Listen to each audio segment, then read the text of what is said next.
आहे. या खांबावर समजा कोणत्या खांबावर कोणता खांब किती वजन किती भार पेलू शकतो हे आपल्याला पाहायचं आहे.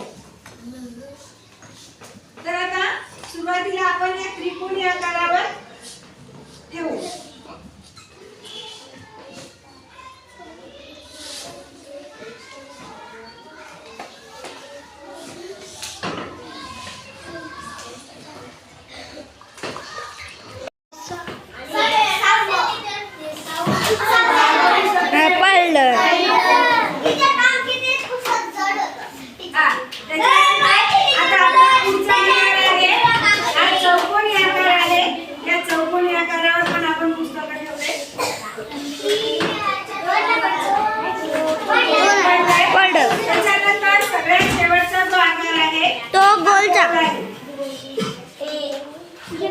या गोल आकारावर पण आपण काय केलेले आहे पुस्तकं ठेवले.